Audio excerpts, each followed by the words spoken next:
राज्यातील सरकारी कर्मचाऱ्यांच्या बेमुदत संपाला आता खालापूर तालुक्यातूनही मोठा पाठिंबा मिळालाय।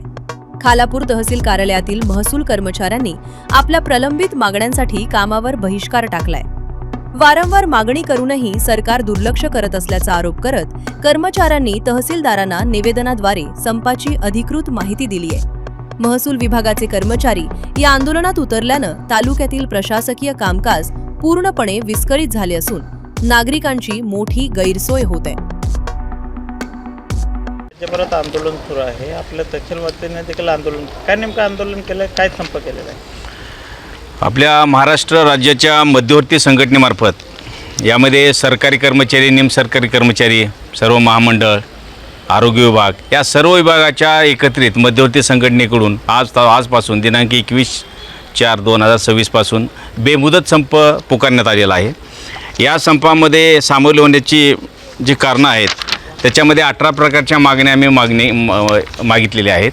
यामध्ये वर्षानुवर्षे शासनाकडे पाठपुरावा केला, जुनी पेन्शन लागू करण्याची मागणी केली, चतुश्रेणी कर्मचाऱ्यांची त्यांनी भरतीच बंद केलेली आहे शासनाने। अशा विविध प्रकारच्या मागण्या आहेत ज्यावर वारंवार वर्षानुवर्षे गेली 17 वर्षे या विषयावरती संघटना भांडते, परंतु शासनाकडून अद्यापपर्यंत याला फक्त केराची टोपली दाखवण्यात आलेली आहे।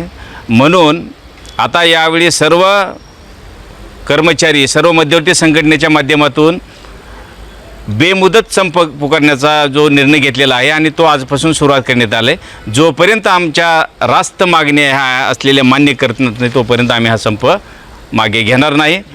माननीय एकनाथजी शिंदेसाहेब मुख्यमंत्री होते त्यावेळेस त्यांनी सरकारी कर्मचारी जेव्हा रिटायर होतो, निवृत्त होतो, त्यावेळेस सामाजिक तत्त्व मान्य केलं होतं।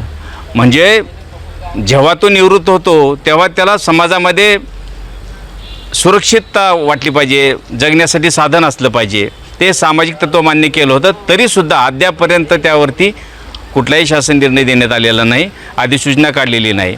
त्यामुळं जे जुनी पेन्शन योजना आहे त्याच धर्तीवरती सुधारित पेन्शन योजना लागू करण्यासंदर्भात जो त्यांनी निर्णय मान्य केला होता पण अद्यापपर्यंत त्यावर कारवाई झालेली नाही। अशा बऱ्याच प्रलंबित मागण्या आहेत ज्यामुळं हा संप पुकारलेला आहे आणि जोपर्यंत मागण्या मान्य होणार नाही तोपर्यंत आम्ही हा संप असा चालू ठेवणार आहोत।